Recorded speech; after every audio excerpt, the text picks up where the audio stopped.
भोले बाबा जी की आंखों के तारे। ओ देवा सभा बीच में आ जाना, जाना मेरे लाडले गणेश प्यारे प्यारे, भोले बाबा जी की आंखों के तारे। जय हो।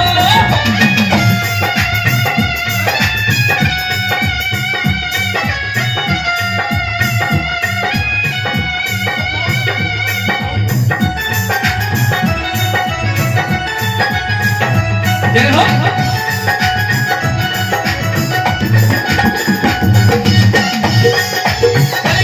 महाराज की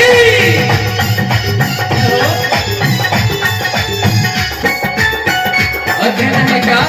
तेरी काया कंचन कंचन किरणों का है जिसमें बसेरा।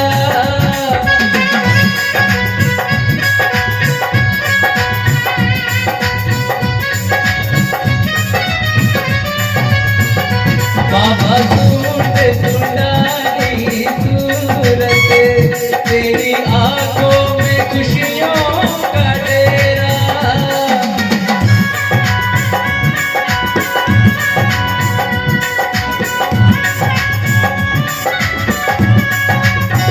वो तेरी महिमा परंपार, तुझको पूजेंगे संसार।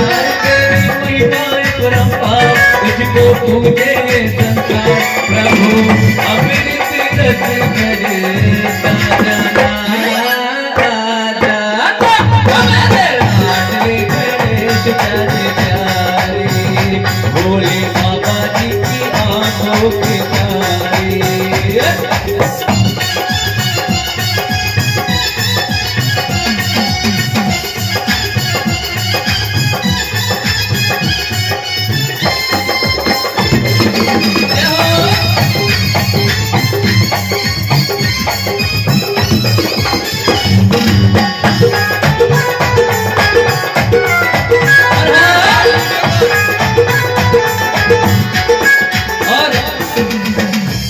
गणपति बापा की तरह हम पर आशीर्वाद बने, क्योंकि गणपति बापा का उन्हें आशीर्वाद मिला महादेव और पार्वती जी से कि जाओ बेटा पहले पूजे जाओगे। ऐसे ही माता पिता का आशीर्वाद हमारे मुकेश जी को मिले और हम सभी को मिले। तो कहना है क्या? वो देवा भजन